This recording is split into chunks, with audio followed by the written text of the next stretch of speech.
Hello, everybody. We'll just wait till we get a couple more people along, and then we'll kick off mine and Matt's journey into something we haven't done before, but it'll be all right. We'll wing it.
Hi, Ronan. How you doing? Hi, Richard. How are you? Not too bad. Good. How is it up in the mountains? It's nice. We get to go out for walks and enjoy the fresh air. Oh, how you brag with your Swiss freedoms. I know. Are you okay? Yeah, fine. We can't go far, but that's it at the minute. At least you have a nice garden, it looks like. Yeah, no, it's a nice sunny day, but we're not allowed more than a kilometre from the house. Okay. We're a bit more liberal in Switzerland. Yeah, that's it. You with your liberal ways. Well, it's a great idea. Thanks for arranging this. Oh, well, we'll see if it works. Winging it as always. I'm impressed with Lou with her whiteboard behind her. Like, she's super organised there. I tell you what, it's the only way I can cope. We've been online for 4 weeks now, and if I haven't got a checklist, I can't get through the day. We've got people in the, this is cool. We've got people in the gardens. We've got people with whiteboards. Got Matt with his wine cellar on top of the wardrobe. All is good.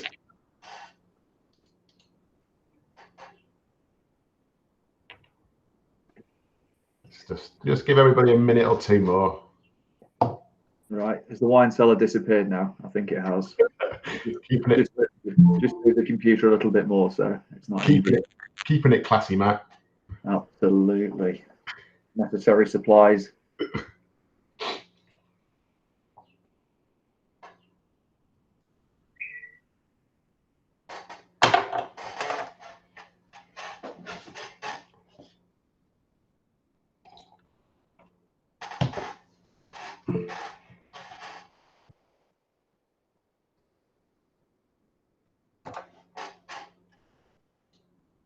Hi, Jim. If everybody can, there's a chat feature on here. If everybody wants to jump into there and just say where they are today, that would be grand.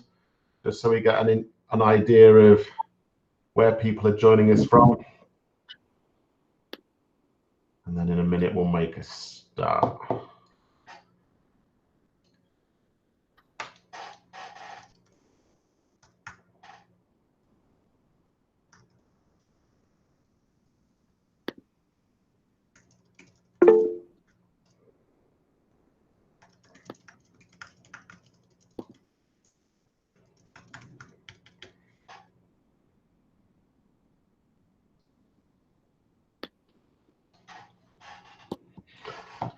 Hong Kong, Switzerland, wow.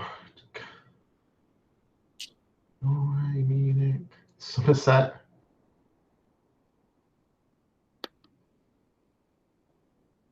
It's very international. We've got loads of people from all over the place.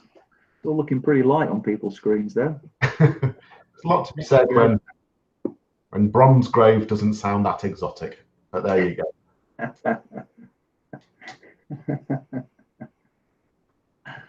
Right then, how many have we got on in total?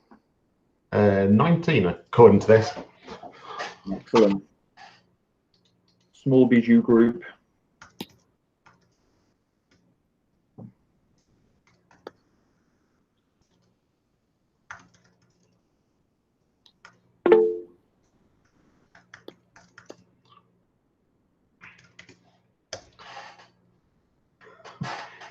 Fiona, I won't have a word said about Bromsgrove. Never been there myself, but I hear it's lovely. Anyway, right, let's have a play at this.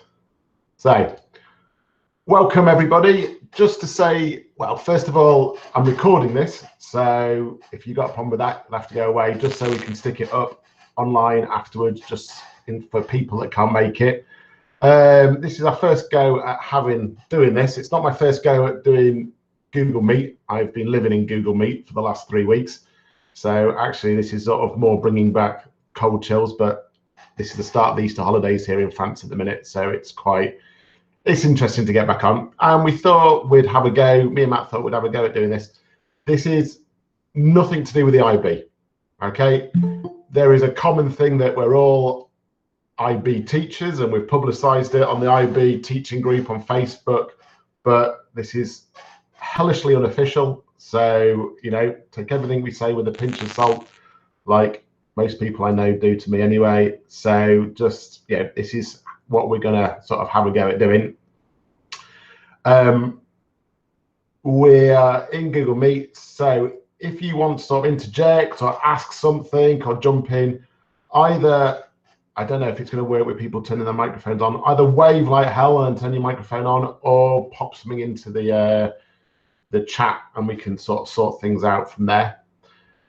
The basic model is that me and Matt are going to chat through some bits and bats that we're working on at the minute, just to sort of share and show what we're up to. We're also going to sort of chat through some bits that we've found online recently that are useful. So some of the bits are stuff from sort of our own projects. Some of the bits are from just things we've found online recently that we think other people might benefit from. And then we're sort of going to chat along a theme of teaching IB geography remotely for this webinar. If we decide to do this again, at the end of all this, and me and Matt are chatting about doing this every, I don't know, 3 or 4 weeks or something like that, we can have a look at other themes, and there's plenty of other suggestions coming up, such as how to do your IA in the time of quarantine and all those sorts of exciting things that I'm sticking my head in the sand about, because our IA is in September, but you never know. We'll see how things go. So I'm just going to quickly introduce myself. I'm sitting here in sunny France, but I work just over the border, which is about 2 kilometers that way, to where I teach in the International School of Geneva, where I've been for the last 10 years or so, teaching IB geography, but also being the tech coordinator for the campus I work at, whatever you want to call that, tech coordinator, tech coach, just person that gets shouted at when things with plugs don't work. But apparently I've been quite useful over the last 3 weeks. Who would have known that they need somebody like me? I'll let Matt introduce himself from very dark France, it looks like at the minute. Yeah, hi everyone. Yeah, because I had a halo that made my ears look really big behind us. Yeah, so I'm Matt. I teach. Oh, can you hear me now? I've got a message saying that you can't hear me. Okay. Try staying a bit closer to your laptop. Okay, that's going to give people a really bad view. Is that a bit better now, Rich? Can you hear me? Okay. So yeah, I'm Matt. I teach over the International School of Toulouse, which I haven't been. I've been doing the same as you guys, I guess, and teaching remotely for the last 3 weeks. So I'm quite keen on using this Google thing because we've just been using Microsoft Teams, which I'm sick and tired of, and we're on our 2-week Easter break now. So a little less screen time than we've all been having is kind of is what I really need. Yeah, I've been down here for 10 years, having taken Rich's job when he moved up to Geneva, and I've got a couple of websites that I use. One of them is the IB Geography Pods site, and the other one's just called Geography Pods, which is the original one. So I've never done a webinar before where I've actually presented it. So hopefully the technology is going to hold up. I live in quite a rural area, and the headline of the newspaper today in the area is that the broadband is creaking under the strain of everyone using it. So I hope it lasts for the next sort of 50 minutes or so. We'll see what happens. Over to you, Rich. So we've been online for 3 weeks. You want to? Has people been doing this for longer? I guess we're quite newbies on the European side. Who's been out of school for much longer? Week number 9, Gemma. Christ.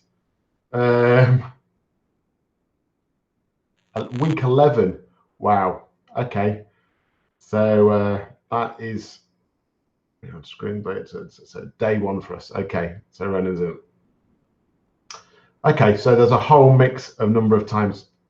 And definitely we need to, as we go on to maybe talking about the online nature of things a little bit later on, we'll call on some of you to share what you've been up to, because 3 weeks in, we're but newbies for you people that have been doing it for 10, 11 weeks.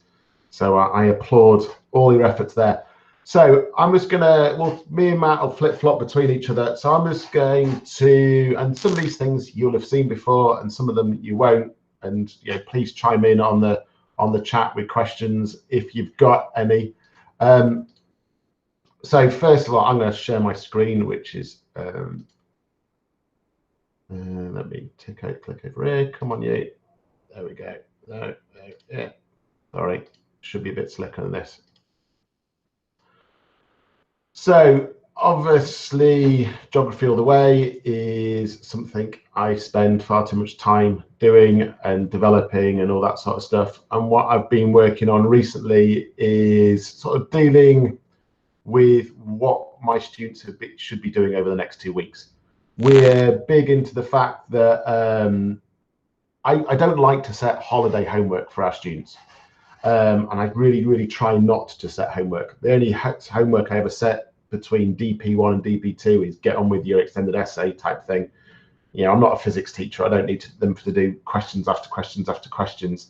However, we're in a bit of a funny time, and for the next 2 weeks, there was a thought that our students are essentially on lockdown. They shouldn't be going out and all that sort of stuff. So I was really keen to try to give them some things to do if they wanted to. So this is why I came up with the Geography All the Way Spring Break menu, which was ripping off various sort of menu ideas that have been coming up on Twitter for the last couple of years. And the idea is, if my students had some time and they wanted to do something geographical, here was some suggestions of stuff they wanted to do. So I started it off with some suggested podcasts. So I've been building up an app of podcasts since the summer, and there's over 100 actually. I put number 100 on earlier in the week, late last week, and they're all categorized by the units we teach, or I teach. So units 1 to 6, and then extreme environments, fresh water, and food and health. If anybody wants to work with me and suggest ones for different ones, for the different units, I'm really up to working together to get a bit more of a breadth of coverage. But there you go. So I suggested some of those to the students. Then I also suggested that they might like to do a bit of pre-reading. So the next unit I'm going on to, or I'm about to do aging societies, and then I'm also about to start unit 2, climate change. So I was suggesting some bits and bats for them to read to try to get ahead of the game there. The climate change expert book that I mentioned there is super. It's the one that's written by Prince Charles and Juniper, who used to run Greenpeace and things like that. It's good if they can get their hands on it in these times. Also, the need to read a book. I've been pushing Factfulness at them for years, as hopefully most of you have, and sort of trying to plug in that if they haven't listened or watched that, and I'm big in sort of like, they have to read it. It could be audio books and all that sort of stuff to get on with that. I've also got a bit of a confession to make. I've never read Prisoners of Geography before. That probably makes me a bad geography teacher, but I'm that far through at the minute. So that's what I'm going to be doing this afternoon, is reading a bit more of that. But I'm really loving that. I'm finding it super useful for lots of the course, actually. So I recommended that. Telling them to get on with their extended essays.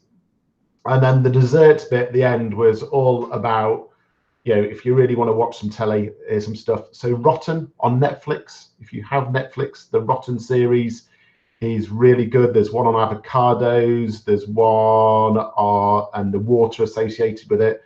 There's water conflicts. Most of them are a geography case study. If you can get Rotten, there's 2 series now, and I think Eleanor, my partner, who has been watching Rotten as she's been breastfeeding our new baby,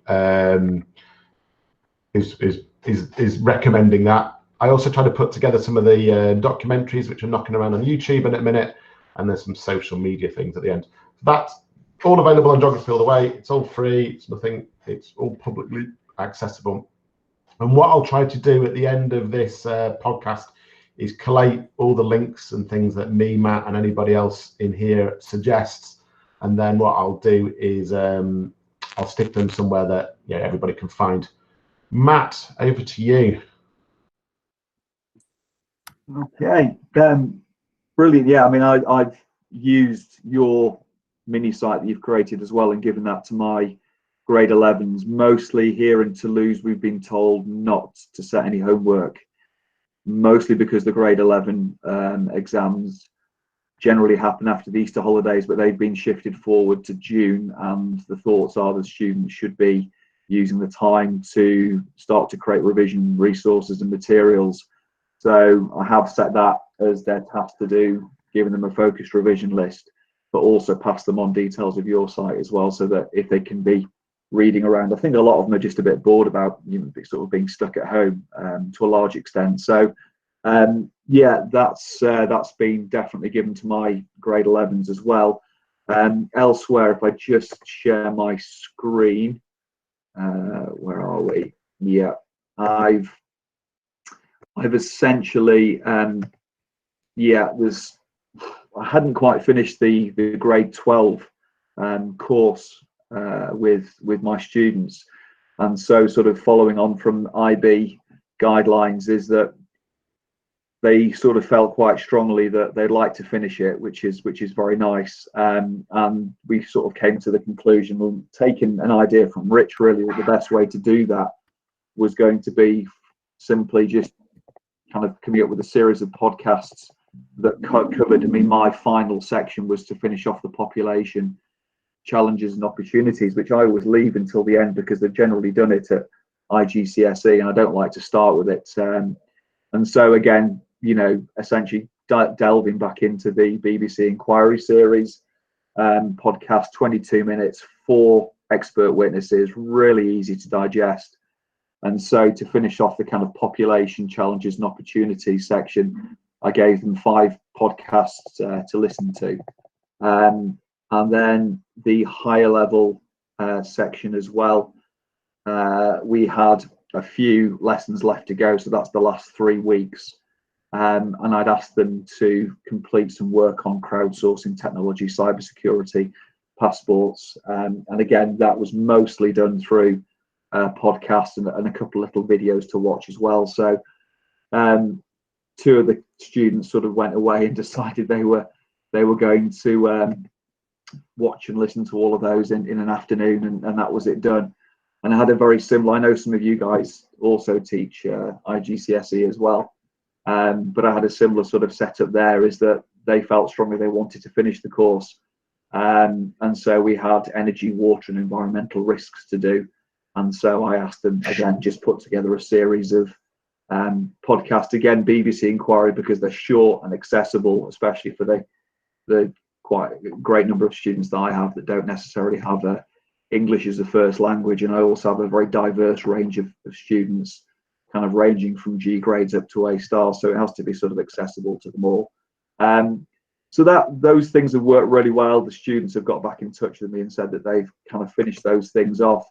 For some of you lower down the school, if you teach down there, Alan Parkinson, who has the amazing Living Geography blog spot, sort of put this analog, as he called it, homework task or work from home tasks in place, which are really good, and they're kind of 10 tasks that don't require the students to use a computer, but to sort of conduct field work within the confines of their own garden or within their own houses. And there's all sorts, from mapping to looking at where their clothing comes from. So again, I'll give these to Rich to put onto the site as well. And the other thing, which I'm not sure if any of you are in the same position as us, but this kind of has done the rounds on the Facebook group a little bit. But our grade 10s are going to come back to school until the date of their last exam, which I think is the 5th or the 6th of June. So that's the final year of our GCSE, in case you don't use the same descriptions as we do here. And so together with Paul over in Brazil, this is kind of Paul's brainchild really, and it sort of filled the gap that I invariably need, is he's put together, and a few of us have added some stuff to it, this kind of preparation course. You know, what are we going to get the grade 10s to do in these 6 weeks up until the sort of end of the first week of June, that isn't teaching the IB, because we can't do that, isn't teaching the concepts like the 4 Ps, the space and scale, the SDGs, because that kind of needs to be done at the beginning of next year when we've got the new students who are going to arrive at our school. So I don't want to repeat that.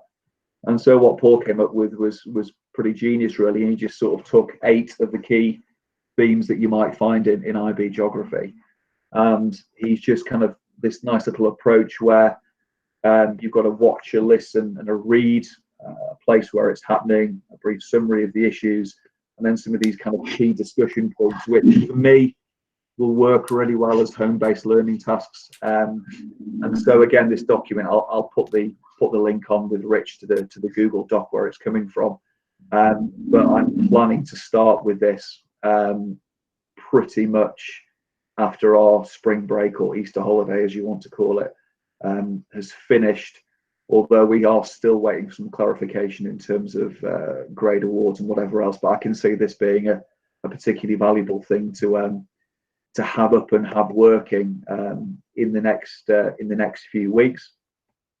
On top of that, at the moment I've been working with my grade 11s. They've just started the sport leisure tourism, which is kind of what our IA is on this year. We're flicking from a 2-year urban environments fieldwork in Berlin to 2 years sport leisure tourism or leisure sport. I can't remember what they call it now. They've changed the name around. But it allows us to go to Barcelona and do some fieldwork down there, comparing the traditional Butler model thing. I know that Richie always says this is cheating geography, and I agree to a certain extent, but it's quite nice and straightforward. And the particular cohort I've got this year would be are going to be quite appreciative of this. But I guess many of you will have perhaps come across this website before, called Dollar Street, which comes through Gapminder, and I've used this quite extensively lower down the school. So when I grade 6, grade 7 and grade 8, and in particular in grade 8 I've kind of got this is the year before our GCSE. We do a unit of work on Gapminder, but it sort of occurred to me when I was planning to do this unit that this would fit really, really well into the global change population distribution unit as well. But here it also asks us, the students, to consider economic development and participation and leisure facilities and activities. And of course, if you know anything about Dollar Street, essentially it's, at the last count, 264 homes in 50 countries, where photographers go in and take a selection of photos of everyday family items. I think it's 135 objects they take in each family.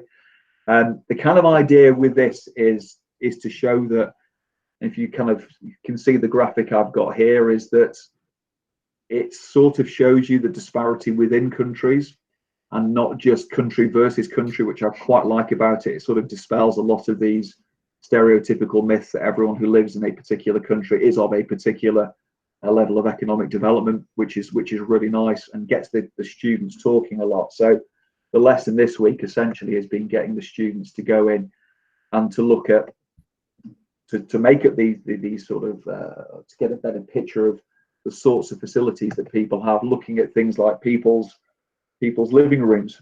How's that arranged in these sort of 4 levels of development that Gapminder put in place? And of course, you've got some really nice images. Of course, they go across as in the lowest level, the 2 middle pictures, the mid level, and the top pictures, the highest level. But you've got some really nice stuff that provokes some really good discussion in there. So, for example, you've got Romania here, Mexico higher above, and then again, you've got sort of a reversal of some of the trends that some people might think of.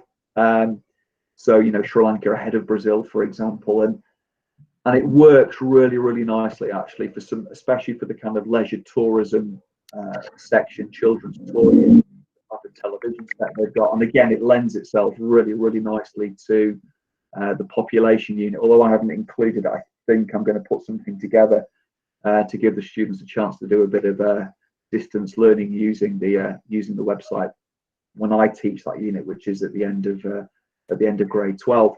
So yeah, we've been getting a little bit of Dollar Street into our grade 11 work on leisure and introduction to leisure, which has worked pretty well for them. So yeah, between 11s working on that, 12 podcasting the end of their course, 10s podcasting the end of their course, and then trying to work out a plan of action for the next 6 weeks. It's been a fairly busy 2 or 3 weeks, I think it's fair to say. Anyway, Rich, I don't know if you want to hand back to you for the next section, or see if there's any questions. Yeah, just throwing it out there really. What have people been doing in terms of having to finish the courses? I mean, my situation with we do NYP, so we're fine. We don't really have an end date for year 11. We'll keep them going to the end. But year 13s or DP2s, whatever you want to call them, we're on hot Easter now. Then we've got them back for 1 more week afterwards, and so we've had to keep teaching them. I know a chemistry teacher has turned her lessons into food tech. She's been doing the chemistry of making pizzas and bread and all that sort of stuff to sort of keep them busy and entertained. I've been doing a bit just using podcasts. Anybody else want to shout out in terms of what they've been doing?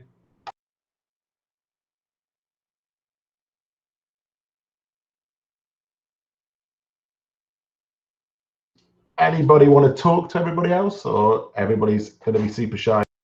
Hi guys, I'm looking at our schools a bit different because our kids are all over the world. So we have a situation where we have like 24-hour time zones to deal with. So we're expected to check in 3 times a day with our kids on different time zones. The morning is Eastern time, like China and Russia. And then we have afternoon is the Americas in terms of Brazil and South America.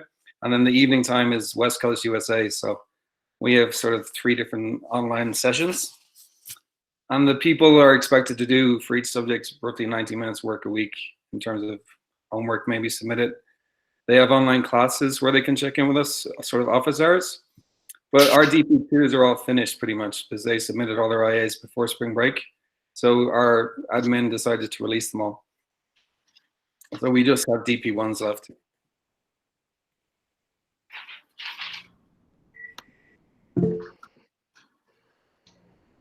Anybody else want to chime in? Yeah, I'll jump in. So at our school in Manila, we have kind of gone away from our normal timetable because we surveyed the grade 12s and they kind of weren't very happy. They were a bit down in the dumps about everything.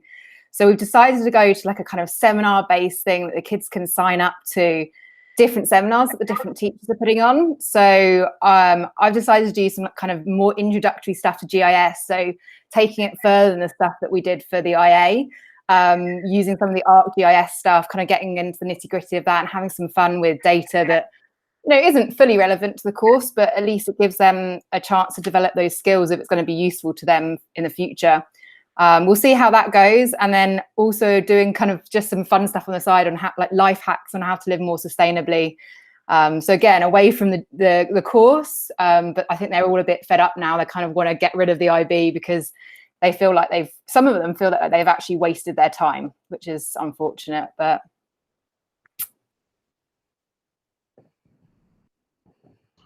Thanks for that. Yeah, there is discussion knocking around at our place at the minute about once lessons finish, which is the Friday of the first week back, that we have, because we're a big school, we've got 4,500 kids over 3 campuses, so there's loads of DP teachers. The idea being that everybody would offer a seminar or 2, and we'd sort of like almost have a seminar sort of season that the kids could join, or the year 13s could join different ones if they wanted to. I was going to wimp out actually and jump into my IT role at that point and do some sort of accreditation or certification stuff for them rather than geography, but there's all sorts of things knocking about. Hopefully everybody's got, yeah, I suppose everybody's IAs and everything are in. So what we're going to do next is me and Matt were just going to sort of share some stuff that we were finding useful at the minute. So let me just share my screen again. So this is away from our own sort of individual projects and stuff. This is just stuff that's out there. So I'll share this one. So this is Information is Beautiful, which has been around for ages in terms of, one of the original sort of infographic producers.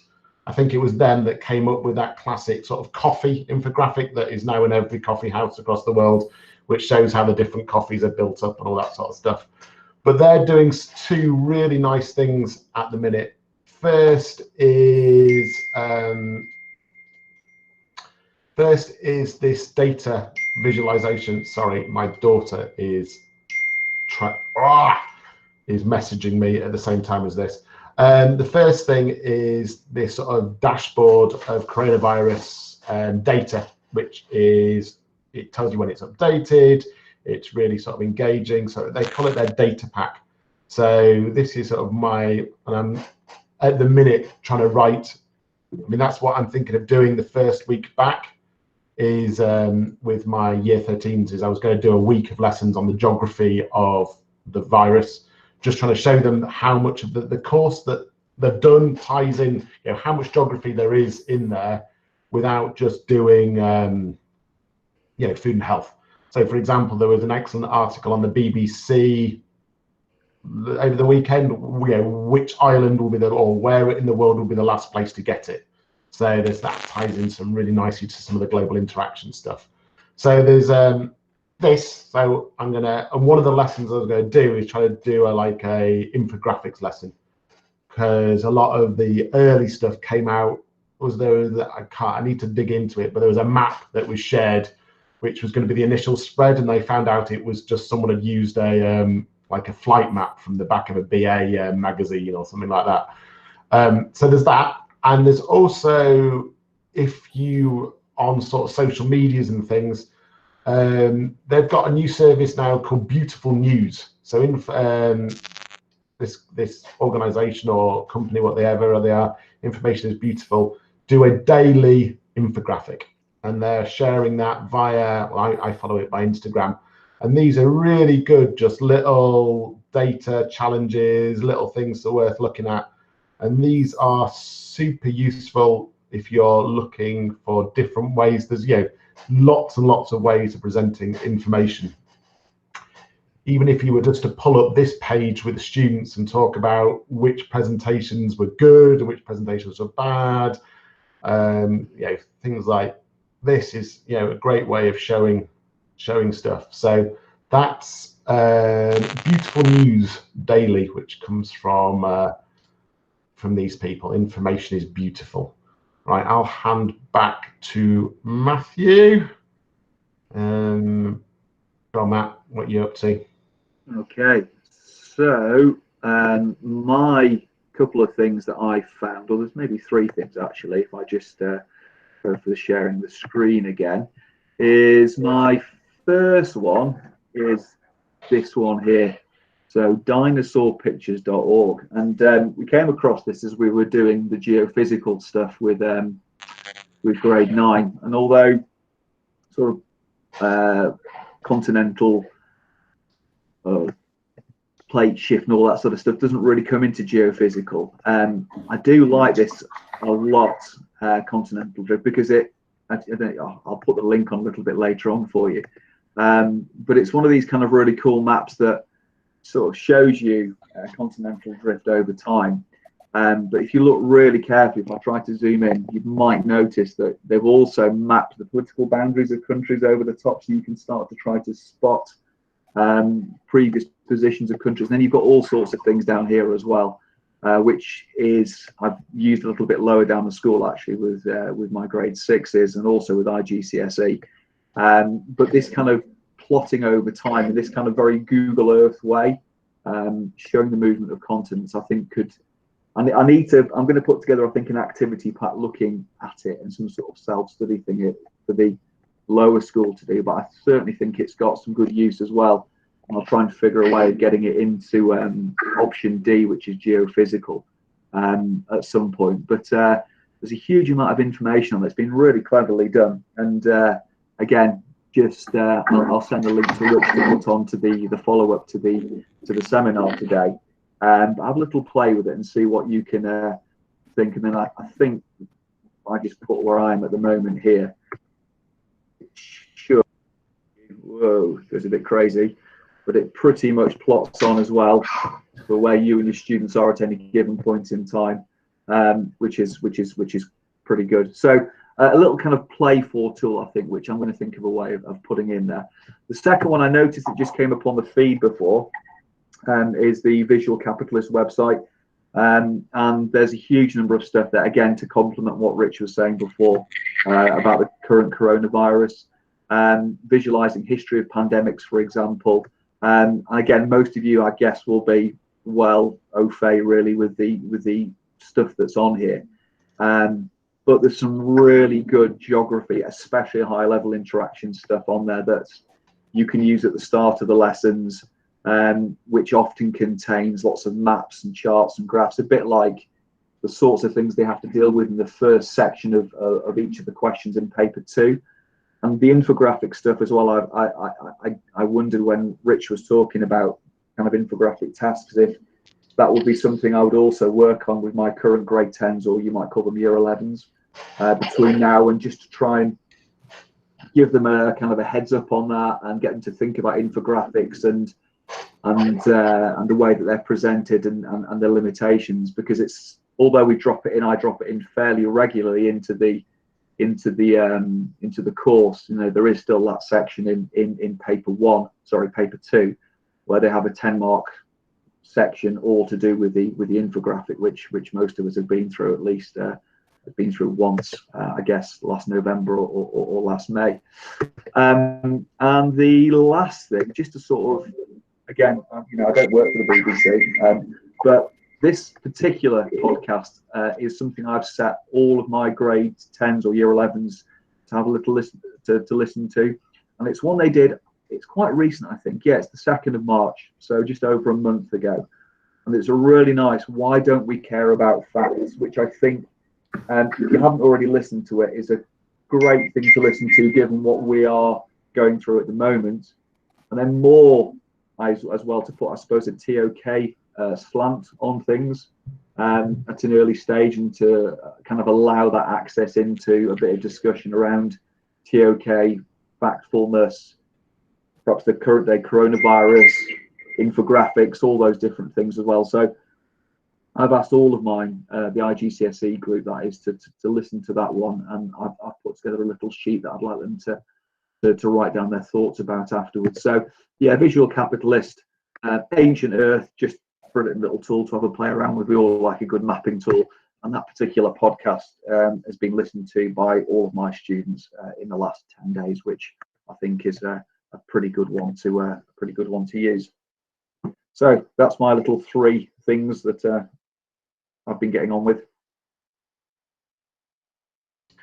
So quite a bit of chat in the chat, funny enough, about people suggesting a theme for a future webinar to be infographics, and we can definitely look into that. I'm happy to put something together on infographics just to just to discuss and sort of pick up on some of the feedback that people were given, and from the subject reports and all that sort of stuff in terms of how can be used. I'm a bit of a fan of them, though I suppose I don't use them as much as I should in lessons. I need to get back a bit more to doing that, and it's a good thing to have a sort of think about. Also, somebody was asking in the chat about, do you think examiners will get bored of reading about the virus next year? Yeah, I think they probably will. I always talk to my students about, if you're going to use something that everybody else uses, you better use it bloody well. So, I talk about, when we do, if you ever use China's one-child policy, everybody uses China's one-child policy, so you're not going to be able to wing it. So just use that as a way to sort of push them to push their knowledge in that area. Yeah, I'm just interested in teaching my students about the geography of the disease, other than the disease, if you know what I mean. This idea of a spread and development and cultural links, and it ties into aging populations in Italy and stuff. There is, in my eyes, a huge amount to do with the virus, other than the virus, if you know what I mean. I think I'm talking in tongues a little bit there, but the sort of idea of taking it a little bit further. But I'm going to have a go and see. I'm going to try to put together at least a week's worth of lessons after Easter. I'll get on with that over the next couple of days, but we'll see how it goes. So if we sort of head for another sort of 10 minutes of chat here, just sort of about how people have been teaching online for the last couple of weeks. So I'll sort of start things off. I actually think my teaching of DP1, the year 12s, over the last 3 weeks hasn't been too bad. I think, I'm not saying that to sort of blow my own trumpet, but actually I think the experience for them, and we're only 3 weeks in, so there's still an element of novelty in it for them, hasn't been too bad. I don't think they've had an overly sort of negative experience so far, though I'm quite lucky that I only teach DP1 this year. My rest of my time is IT stuff at school. So I'll hand over to Matt for some discussions of what he's been doing with the younger ones, and then please open floor for people to sort of chime in with what they've been doing. I'll just sort of explain how I've been structuring it for my year 12s. I've been, at the start of every week, I send them an email which explains what we're going to be doing that week. Not in mega detail, but just says, okay, well, we're going to be covering this in this lesson, this in this lesson, and this in this lesson. I also try to throw in there a little bit like the diary. I mean, the menu in, like, you also might want to do this. So we had a little bit of a geography game because we were looking at the USA versus China. I also threw in there one of the silly games, can you name these cities type thing, which was quite good. And then the week after that, the fun activity was sharing your getting work done playlists and things. It just helped in these times of isolation and things. And then at the start of every lesson, I meet we're currently keeping our existing school-based timetable. That might change in the near future, but that's what we're doing at the minute. And for the first 5-10 minutes, I meet them online in a Google Meet. I explain what we're going to be doing, have a bit of a chat, usually a bit of banter about what's behind them in their classroom, in their bedroom, in their rooms, or wherever they are. And then I explain what we're going to do, and then they sort of get on with it. I use Google Classroom to give tasks and bring stuff back in, and I then I leave the meet on and they just pop in when they need some help. What I've been doing when I've been doing this on Geography All the Way is I've been, Geography All the Way lessons I design in such a way that I'm in there in the room with them. They're not really designed to be taken as sort of this online learning just like this. So I have been redesigning some of the pages as I've been going through, and you can see those, and I'll whap a link into the document. I'll whap a link into the chat now. These are the pages that I've been updating so that they have these sort of what I've been called remote learning tasks, which is a little bit more step by step type stuff. So that's really what I've been doing. There is plenty of stuff out there. There's my stuff, there's Matt's stuff, there's obviously In Thinking.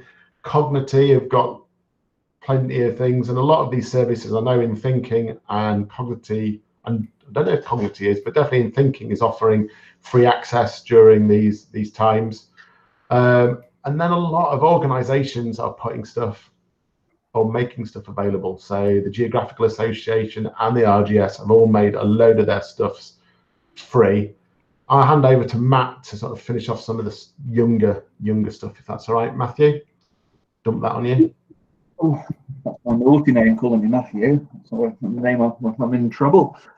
Yeah, so grade 11, as I said to you, I've tried to incorporate some group work and presentation work as much as possible. Like you, I have 3 standard level lessons a week. We follow the school timetable, so I have to be logged on and have an introduction to them for the standards for 5 to 10 minutes, and then for the next 2 lessons I'm online if they need to get in contact with me, ask me questions, and then higher I also speak to them for the first 10 minutes of the lesson, set them a task. But they quite enjoy using Teams to do these sort of group presentations, so we're sort of continuing as much as possible the sort of interactivity, because the technology allows that to happen, so it doesn't just have to be task after task. The website I designed for the kids, the IB Geography Pods web,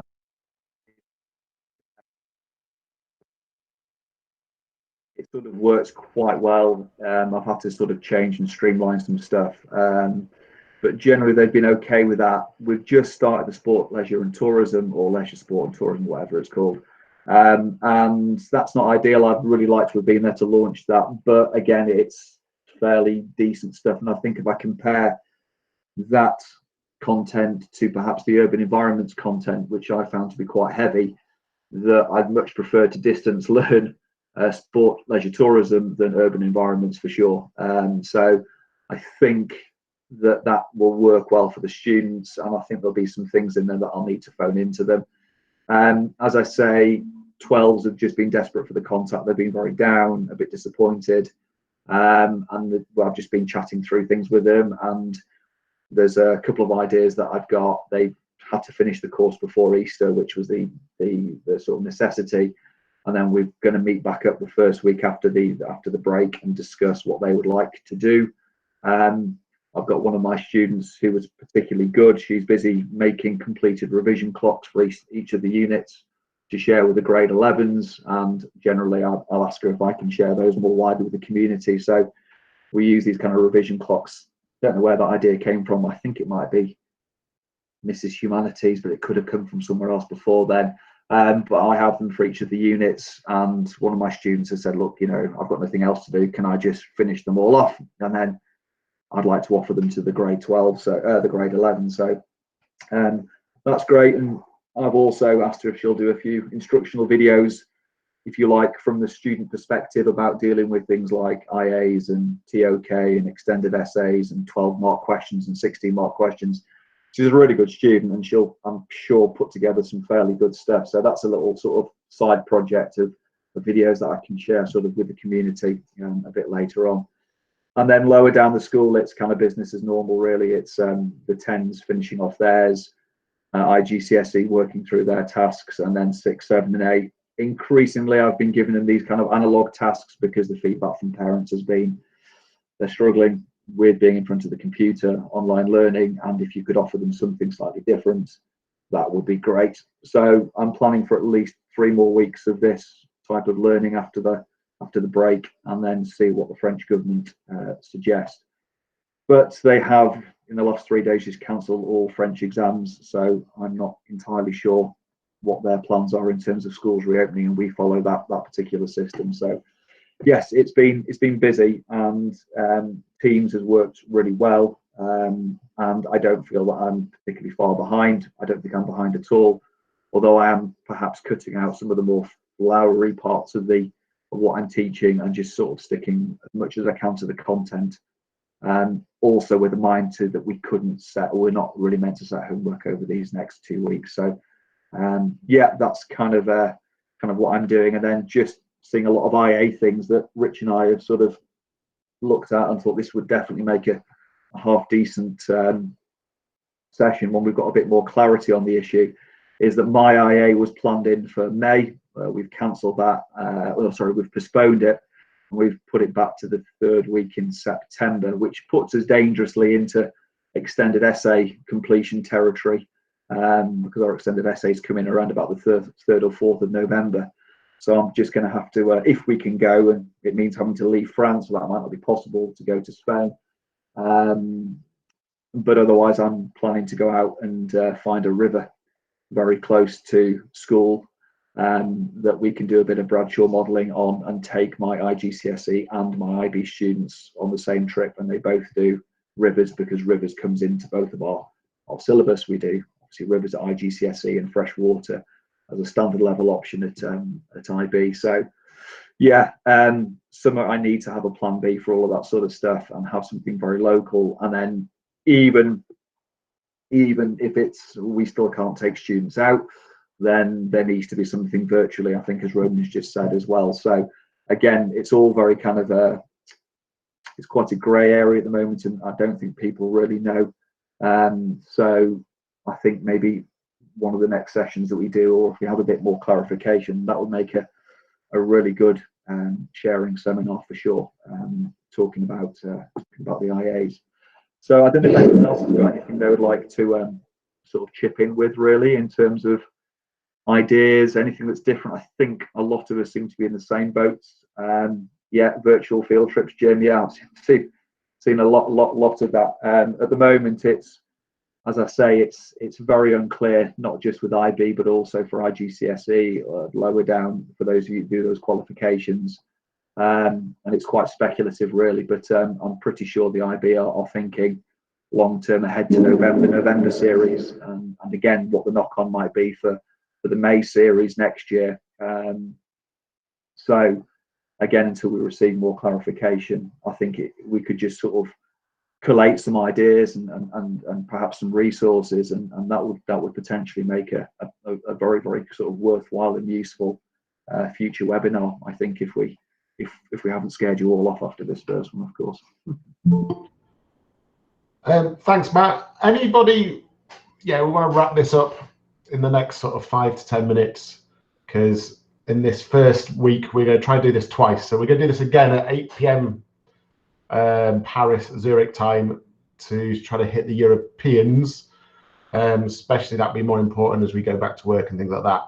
Has anybody got any questions, anything they want to throw in, anything that's not, yeah, go for it. Please shout away or use the chat. I think, the IB has come out and said that IAs are going to be the main source for IB in terms of the grades. So there was a bit of chat saying, are the examiners going to get a mixture of IAs from a school and they'll be spread out all over the world, or will it be still one school equals one examiner? I don't 100% know in terms of how they're. Anybody else on here an IA examiner? Do you still get a whole school set, or do you get a random off the top of the pile type thing? I get. Oh, sorry. It's okay, you go on.